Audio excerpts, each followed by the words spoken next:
right, everybody, let's call to order this meeting of the study group on council term salaries, voter engagement, participation, and districting. Thank you all for being here today. First order of business is to approve the minutes from December 2nd, 2021. I believe we have one modification that needs to be made to those minutes. Yes, this is Justin Sutton. For the record, I was not in attendance at the December 2nd meeting.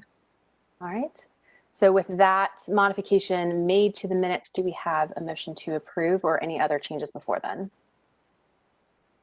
Move approval. This is Eric. Do we have a second?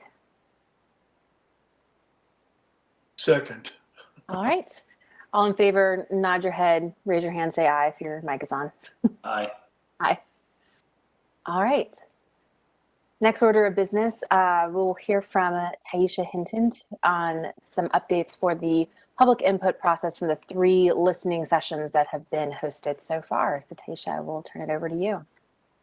Sure. Good afternoon, everyone. Taisha Hinton, Community Engagement Manager with the City of Raleigh. Can you hear me okay? All right. I was having some issues earlier. First, I just want to thank the study group members that have been able to participate in the listening sessions that we've had so far. And I also want to thank Ken and Ray for their support as well. Our first listening session was on December 6th at Chavis Community Center. The second was at Laurel Hills on December 8th. And the third was last night, which was at Green Road. The Chavis and Laurel Hills listening sessions had about 20 people at each session, and the listening session from last night had about 12 or 13 individuals that attended. I have received a couple of feedback from the maps, scenarios 1, 2, and 3 that I'm going to compile, and I was going to just send it to your email address, the study group's email, along with an attachment that was provided by a community agency on yesterday. On our online survey so far, there are about 960 responses as of today.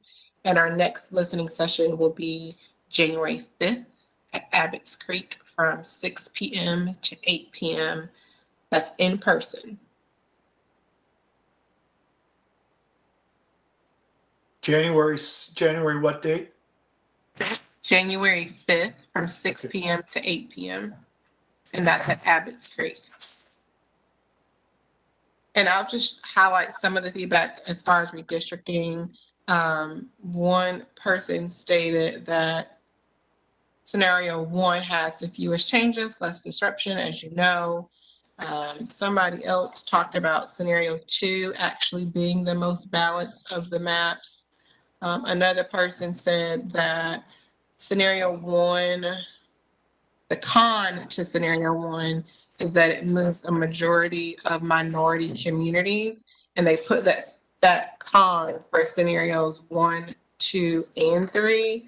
And then they also listed that, again, the communities moved in scenario 2 and 3 only move minorities is the statement that was put there. And there are a couple of others. I'll compile them all and, again, send it directly to your email. Any questions for me? Okay. Thank you. All right, I thank have you. a question. Go ahead, Justin. Is that data compiled? As you're going to send it to the group email? That was the plan, unless you all would like me to do something different. Oh, maybe he froze. I guess we're all listed on that email, right? The email chain. I don't know who's receiving it. It's the email address, the council study group at raleighnc.gov.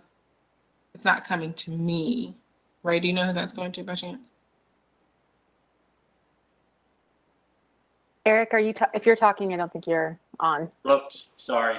I'm not sure who monitors that. In the past, I think it got forwarded to the group by a member of staff. So I don't think we all automatically get it. I believe I might I seem to occasionally receive things, but I don't know if I even received all of them all the time. But someone on staff had been forwarding them to the whole group.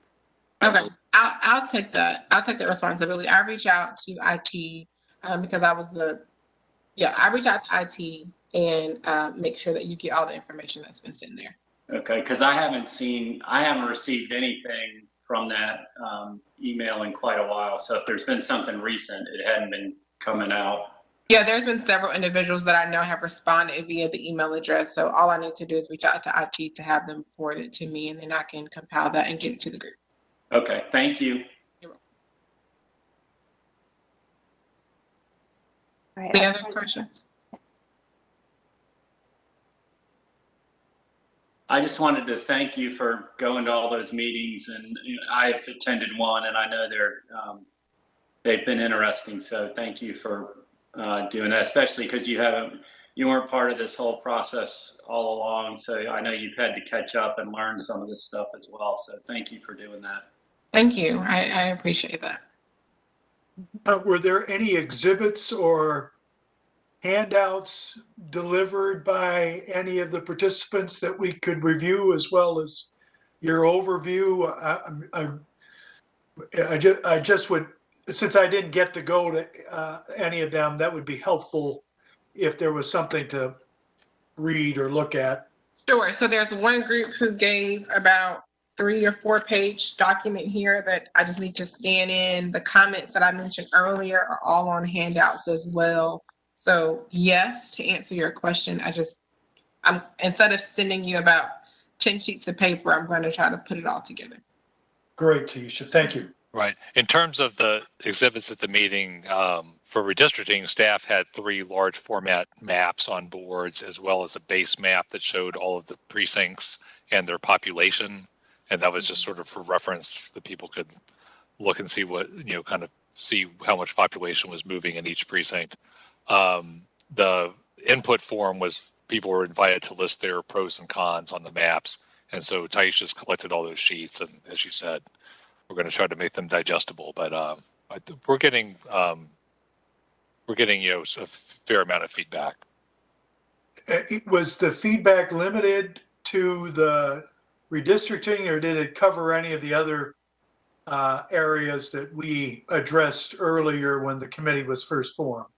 So the listening sessions have addressed both terms, compensation, voter education, and redistricting. So in addition to the handouts that Ken just mentioned, participants also received a handout that include, it's like 8.5 by 11 sheet of each maps, and then an overview of each of the recommendations that you provided. That was also supported by 2 different PowerPoint presentations and additional ways for individuals to provide input, because some of the feedback that we received was that they were thankful for the information, but wanted to take time to think about it more before they gave us a handout, and they preferred to do it online. So it was both. Thank you. Any other questions? All right. Yeah, Taisha, thank you so much for giving us that rundown and for compiling all of that information. And I also want to say that both Ken and Ray were there at the meetings that I attended to answer questions about maps with folks after the presentations were done. And I think just offered some really helpful question and answer sessions for everybody who was trying to figure out in attendance what these maps mean and what they would look like in practice. So thank you for everybody on staff who helped make this happen. And if I can just add one more thing, Catherine, I forgot to acknowledge we had our an individual who provided translation services from English to Spanish, and then we also had American Sign Language individuals at the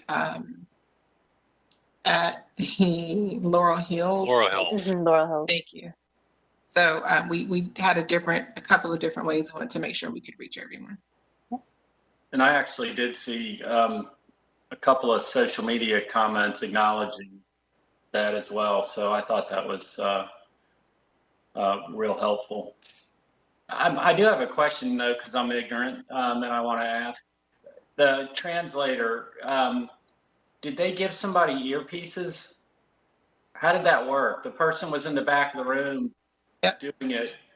So that we were prepared with headphone sets, but that just depended on the amount of people that was there. Instead, we provided a slip of paper that had a phone number to essentially a Zoom call in which they could just Okay. dial the phone number from their telephones with their own headsets and hear the translation from Rudy in the back of the room. Okay, sorry, I didn't know how it worked, and I knew something was going on, so I wanted to, instead of just continuing to be ignorant about it, I figured I'd ask. Thank you.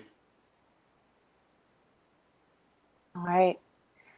All right, thank you, everybody. So next up on our agenda, we have our public comment. And I do believe we have a person who has signed up, so we will hear from them now. Yes, we have Caitlin Kaiser with the Southern Coalition for Social Justice.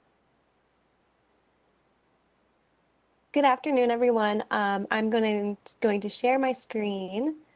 See if, Should be able to now. thanks, Ray.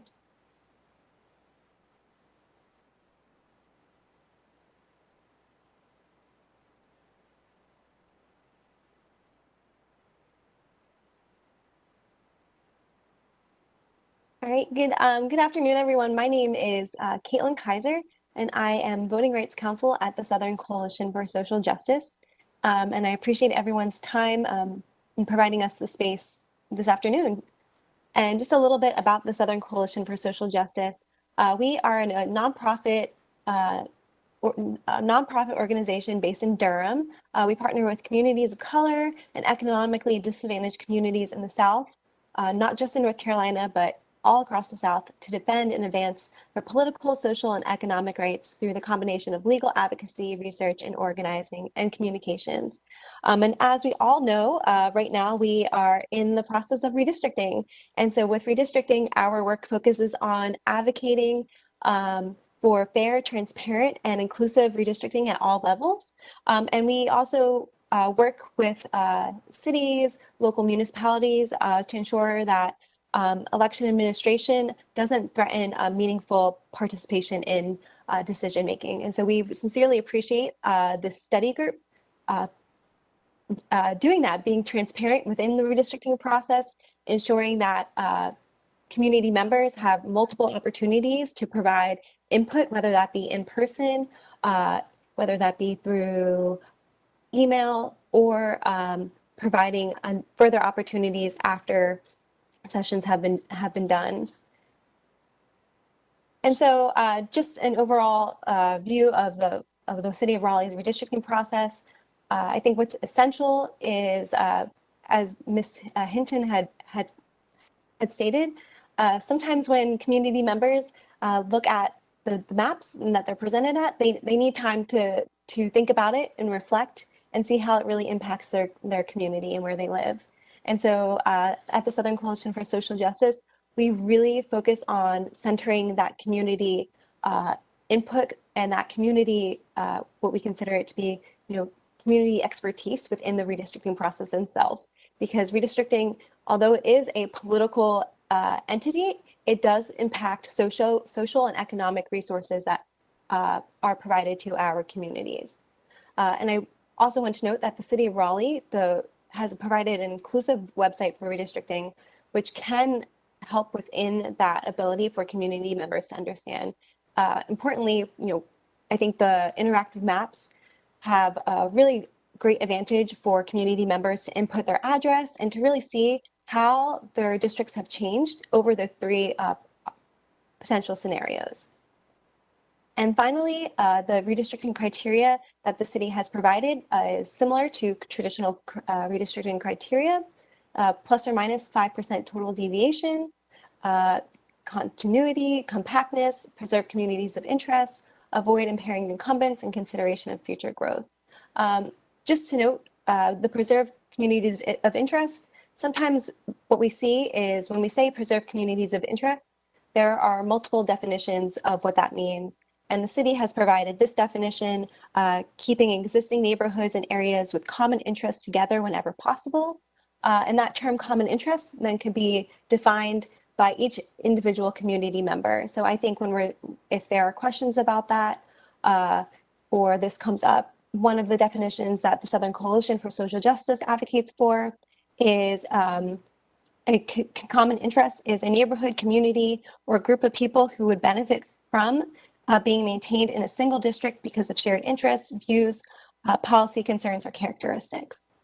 And again, I just want to reiterate that community knowledge, understanding, and input is essential to redistricting. And it appears that the study group and Raleigh has prioritized that in the redistricting process.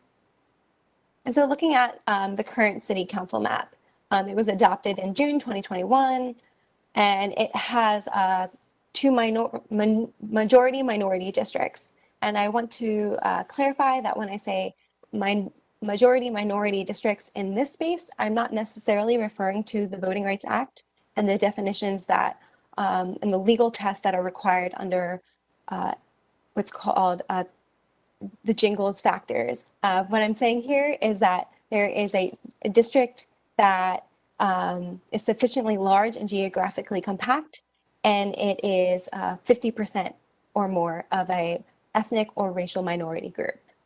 And so in the current map that we have, District B and District C are what we would consider majority minority districts under the definition that I just said.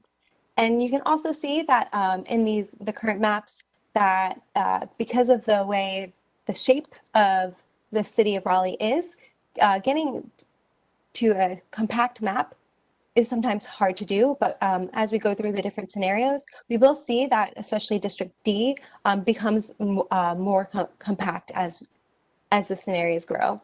I also want to note that in this presentation, the Southern Coalition for Social Justice's GIS specialists took all the shapefiles and put them onto DRA. So if the public would like another opportunity to see maps and have a different type of interaction in comparison to the interactive maps that the city have provided, we have provided that information for everyone on this PowerPoint.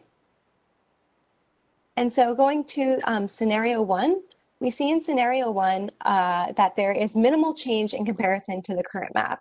And it mostly focuses on population balance. And the total deviation is within that plus or minus 5%, which the city has prioritized. And then it does maintain the two minority majority districts within districts B and district C. Although there is a slightly less percentage in district B, but that we believe that would not impact the ability of voters of color to elect their candidates of choice. Going on to scenario two, this has the lowest total deviation, and it leaves room for further growth, for future growth, which is one of the redistricting criteria that the city has that the city is prioritizing. Its total deviation is under that plus or minus 5%, and you see districts D with more room to grow, which with more room to grow, and district C at that under 5% at 2.02%. This map also is more compact than the current map as well as the scenario one. And then the minority majority districts in District C is actually slightly higher with 72.78%, but District B is slightly lower with 53.40%. Again, we believe that even though this is a slight difference, that voters of color will still have the opportunity to elect their candidates of choice. And with scenario three, this has the most changes in comparison to all three scenario maps, and it has the most compact districts. And I think especially you can see this when you look at District D and District C. All the districts actually are more compact, and that is prioritized in withdrawing of this map. When we're talking about the majority minority districts, District C is the same as District C in scenario two, and there is slight changes between the percentage, but again, you are at more than sufficient for 53% in District B and District C, 72.78%, and continuing to maintain as the original map. And finally, just overall, I think what is essential to this process and might be missing from our presentation is that local community knowledge and understanding. While in the beginning of this meeting, Ms. Hinton, I apologize if I'm saying your name wrong, spoke about how there was a community member who said that voters of color and the minority populations were being moved out. And I think from a legal standpoint, sometimes that information is not able to be presented as well. So receiving that information, being able to give residents the time to be able to process all of this information, because it is a lot to take in if you're not familiar with redistricting and actually how it impacts your daily life over the next 10 years. And so we appreciate the City of Raleigh taking that into consideration and providing that time for its residents. As previously stated, the majority minority districts B and C are maintained. There is some slight differences, but it will not have a substantial impact. And this also seems to reflect the shifts in population of where residents have moved in across the city, as well as just natural shifts in population. Scenario 1 is the most similar to the current map, while scenarios 2 and 3 provide new changes to reflect new growth. And again, although these changes are slight, they will have an impact on where the community sees themselves and if they are moved out of their communities of interest. So that is important to receive that feedback. And while scenario 3 is the most compact. And I encourage all residents to send the feedback via email to the study group or attend that January 5th meeting that we just discussed at 6 p.m. At Abbott's Creek Center. And I would be happy to take any questions, and I appreciate the study group's time and again, making sure that this process is open and transparent to all residents and that they feel like they have a meaningful voice in the process. Thank you. Hey, Caitlin, Yes. for your presentation, just a question.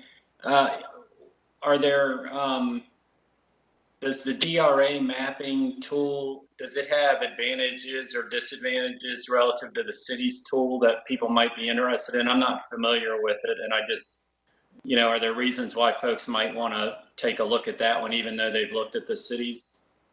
So with the DRA, what it does is the city's tool is really has in-depth information and has a really great different layovers to be able to see the different types of geographical information and whatnot. But what DRA does is it provides you with the ability to do an overlay to see where minority populations actually live. And so you can see within the districts themselves how that shifts in comparison to the interactive map that the city provides. You don't have that knowledge. Also with DRA, you can see the partisan data and see where Republican and Democratic voters live and reside within the districts themselves. So it provides that information, which residents usually like to see to be able to see those changes. Thank you. I appreciate that. Of course.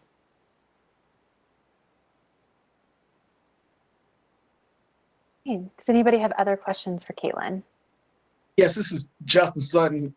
Thank you so much, Caitlin, for that presentation. I just had a two-part question, mainly about the methodology for collecting the data, especially amongst the majority, I guess the minority groups that were sampled. How was that derived, and also what was the sample population size, of the data that was collected amongst those minority groups? So we use the same information that the city has used.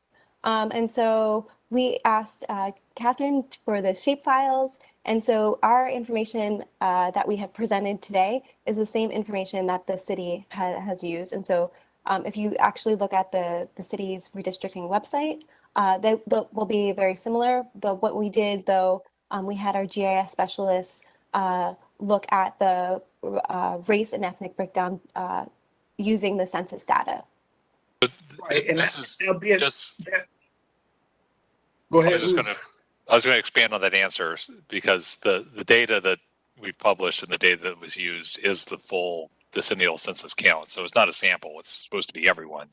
And only limited variables are collected as part of that, but race and ethnicity was one of those that we had available. So that is based on the full census count, excluding areas that are outside our city limits. Because I noticed, I guess, in the presentation, I guess there's a element of subjectivity that was received, and I don't know how that information was collected amongst those groups, or. So we didn't talk to residents in the city of Raleigh.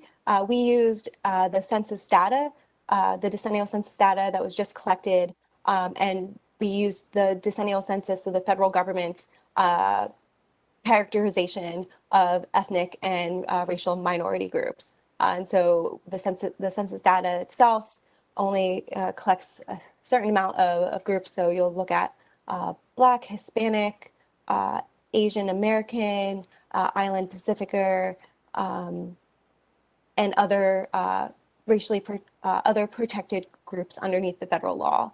And so that is how that was distinguished. And I think another point I just want to clarify as well is when we were looking at the minority majority districts, we were looking at voting age population, not total population. And so that would also be a distinct difference. I think and please correct me anyone if I'm wrong, I think the city is looking at, and usually when we're doing redistricting, we're looking at the total population because that is how we meet that one person, one vote requirement that the city is required to do.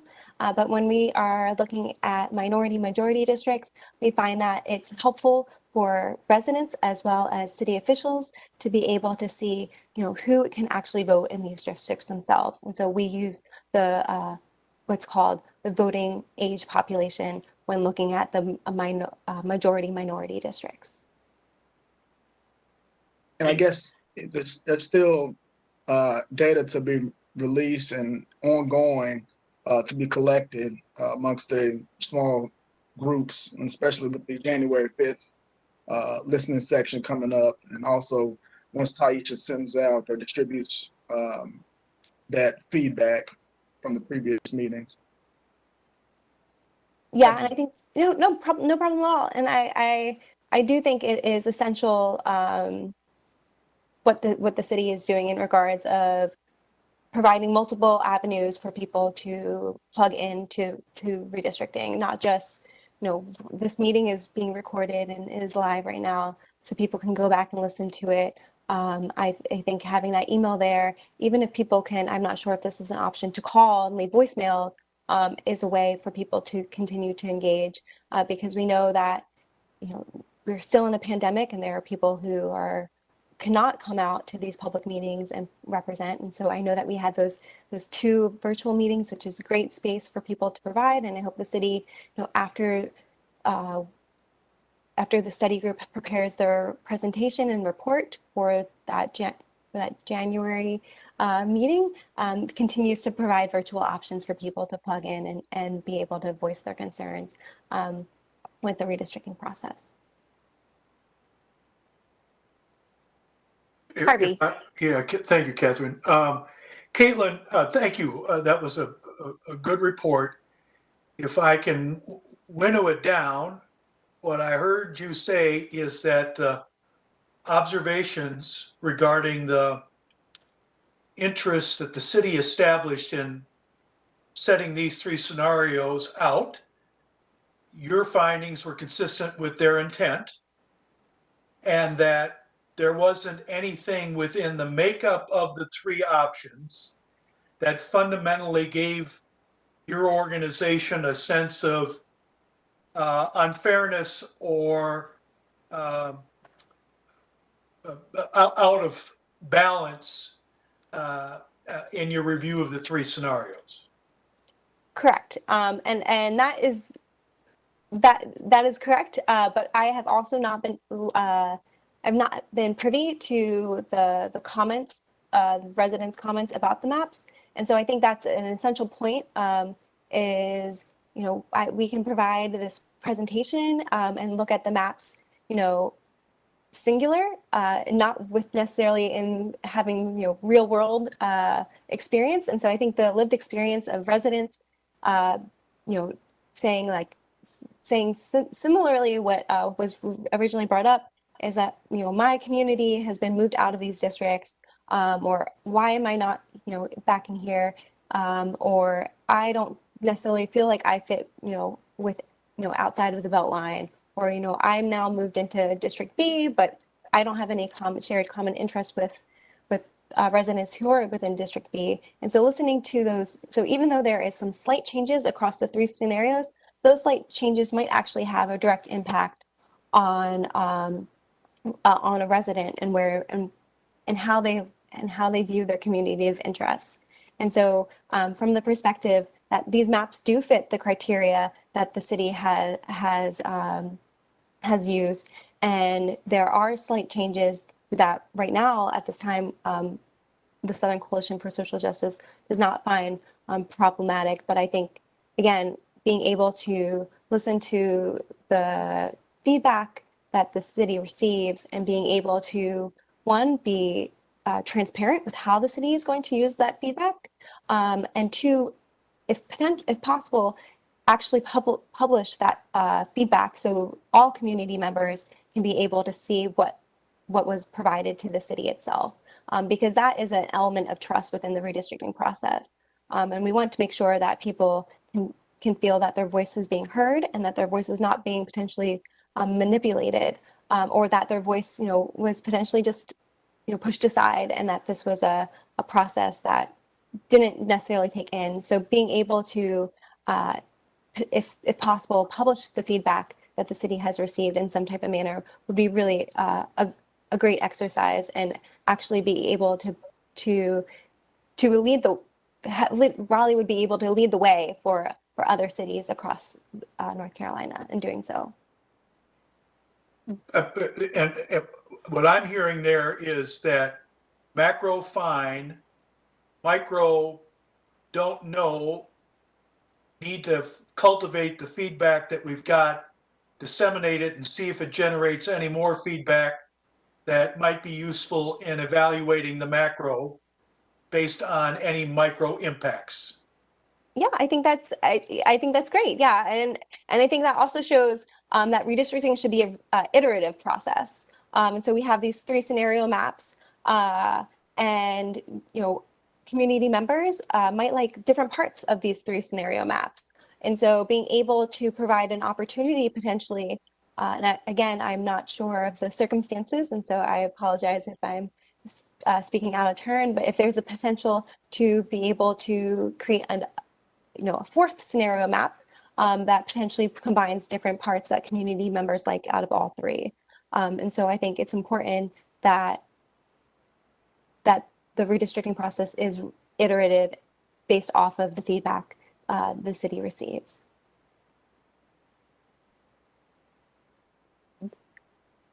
All right. Do we have any other questions for Caitlin?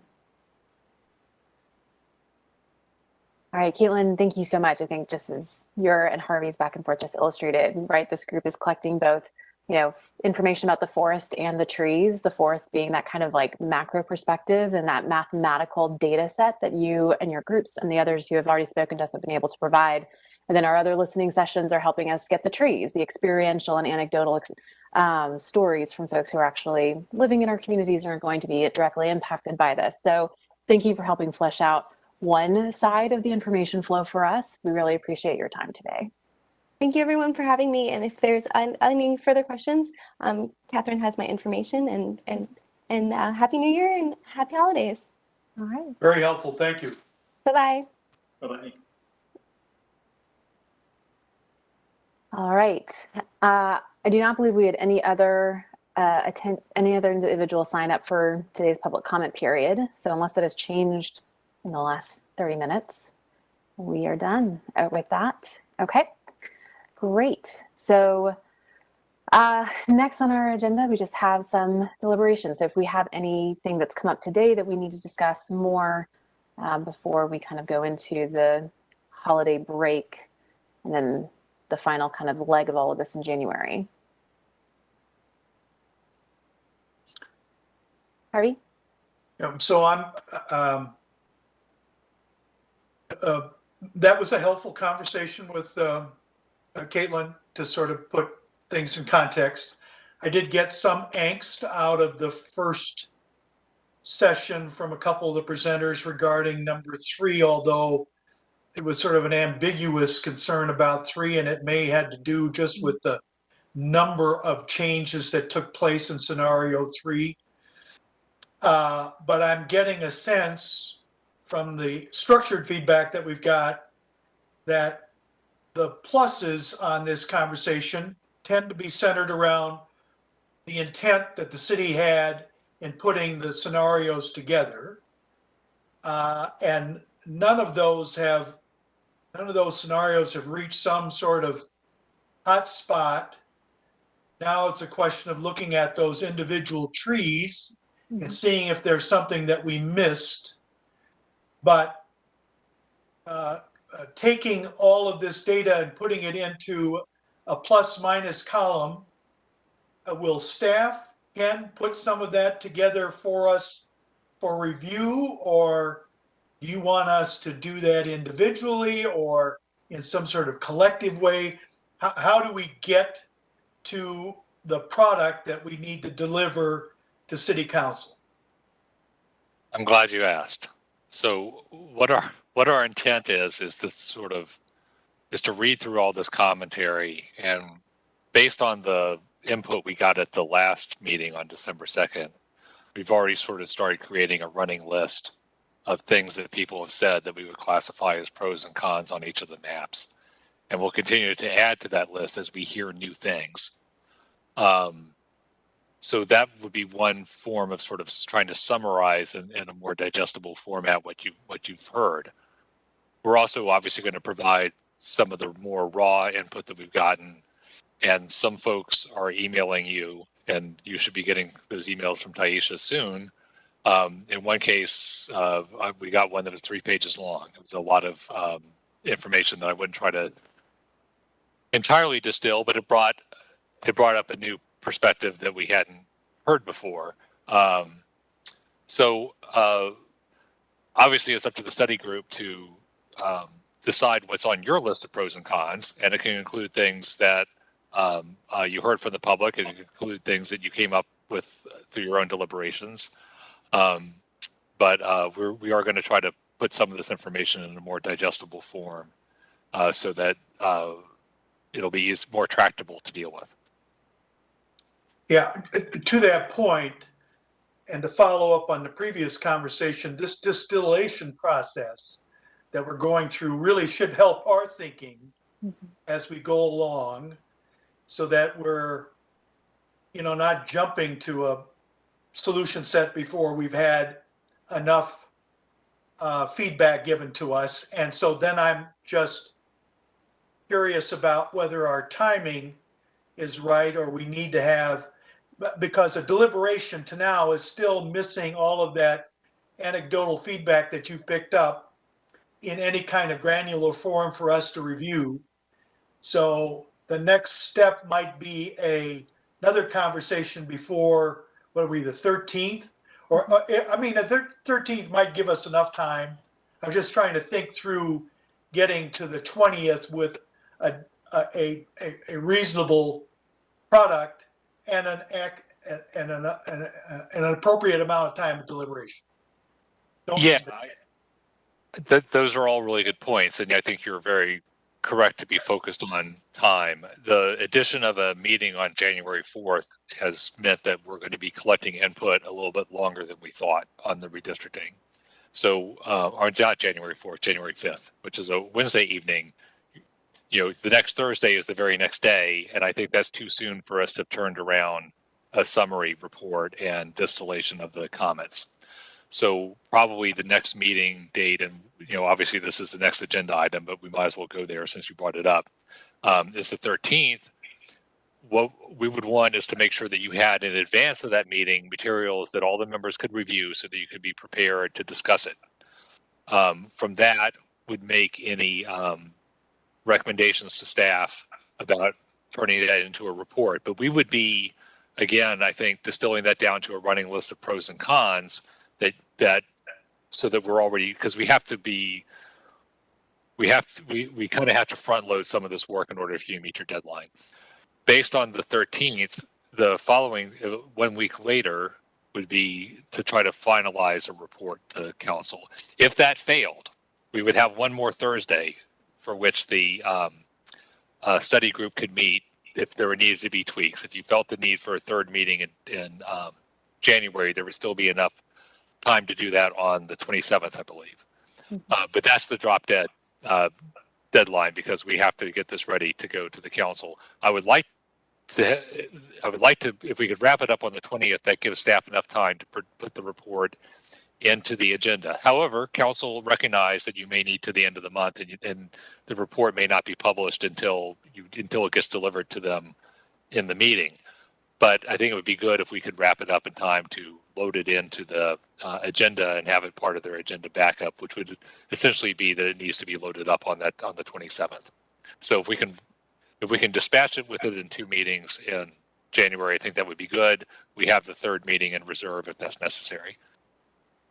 So can you guys refresh me? When are our next meeting? So the dates that we have marked tentatively off and said that we would confirm them today are January 13th and then the 20th, and then holding that Thursday, the 27th block as kind of a emergency slot if we still need it. But the 13th and 20th are the ones that we know that we'll need.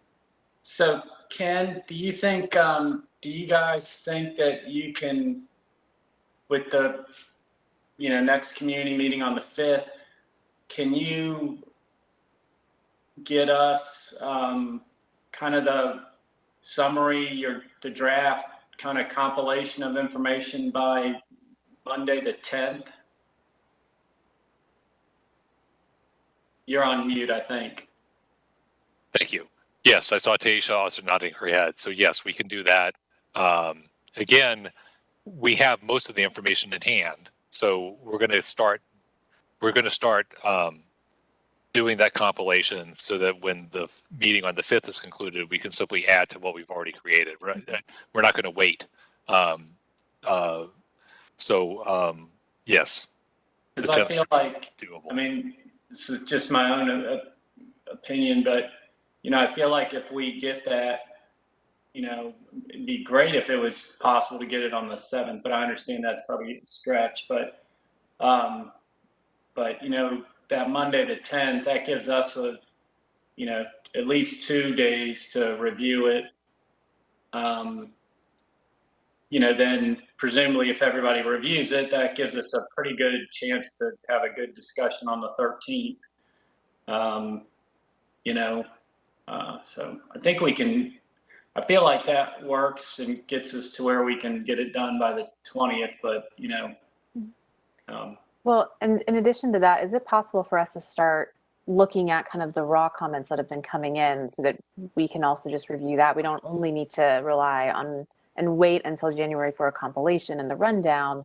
That's necessary for the final product that we need to give council, but I think it would also be useful for us to see all the emails that people have been sending in and the things they've been dropping off at the listening sessions. I don't know if we can create maybe a shared file, or this is all stuff that will probably be included in some form of an appendix for our report, similar to the initial study group report where we said, here's the report, and then also here's all the stuff we considered and reviewed and relied on. Is that something that we could start doing sooner than January? I'm going to say yes, and Taisha, I hope you agree. I believe that we can scan. I think they're just 8.5 by 11 pieces of paper, the input forms. We should be able to scan those and put them in there. have usually considered it a best practice to include all of the raw input in its unedited format as an appendix in addition to our summary, just because it's more transparent, and anyone who might dispute the way that it's been summarized can go back to the original materials and see for themselves whether the summary is accurate or not, whether something was missed. Perfect. Robin? One question real quick. You said there are 900 comments on the website. Are those just for the maps, or are those for all of the comments that came through you? I mean, all of the recommendations. Those comments are for the survey on the recommendations. Okay. And those were votes. Those weren't, we didn't get 900 comments. Those were how many people actually took the survey, right? those are how many people took the survey, correct? Okay, so they're not 900 comments. I don't think anyway. I looked at it recently. There might be 50 or 60, but I don't even think they're over 100. Okay, I just wanted to clarify that they weren't all mapped.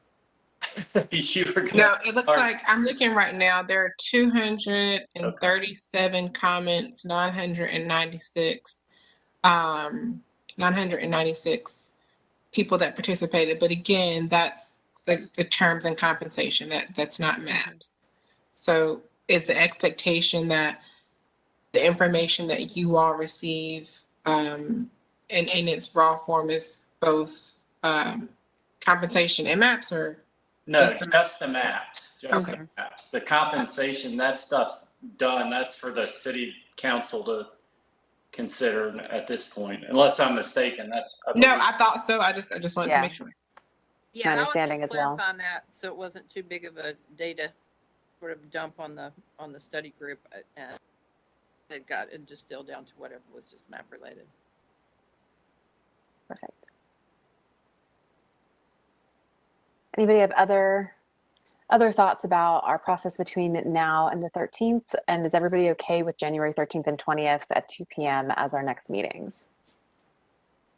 The only thing, Catherine, the only thing I would suggest is that we encourage members of the committee to do their own distillation process on this data and come prepared on the 13th. Agreed. Rather than come to the 13th and then start thinking. And that's always the risk in these processes. Mm-hmm.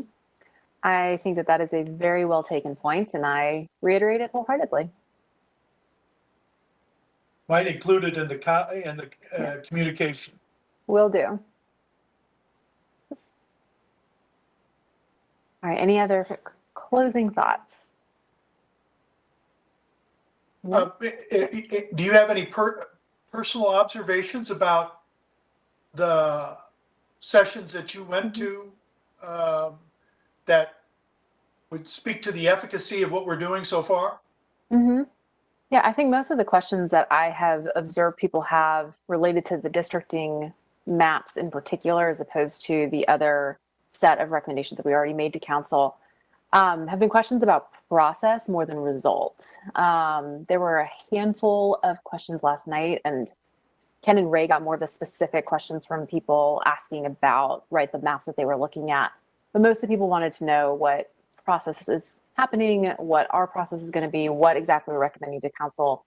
One of the comments last night that I thought was particularly interesting was also kind of keeping in mind the if-then relationship between these maps and our original recommendations. So for example, obviously we recommended to council that they add a district seat. If a district seat gets added, an entirely new map will have to be created next year. So one of the attendees last night pointed out, if council plans on adding a sixth seat, then a pro for option one, the least invasive, the fewest changes to the map, is actually really beneficial, because you are not asking people to relearn a map and then shortly after do it again in 1 year, So that's something for us to keep in mind, that there is kind of an unknown future here where this process might be happening again under different circumstances in a year. So that was, I thought, a really astute and interesting observation from somebody who was saying that if you're making me learn one map, I would like to not have to learn a completely new one that's very, very different all over again. a year from now. But most of the commentary that I was hearing was more around process and then the prior recommendations, not the maps. Good observation, though. Very good observation. It was. I thought it was very well made. All right. I think that is all for today. Last chance. All right. Well, then we will adjourn this meeting until January 13th.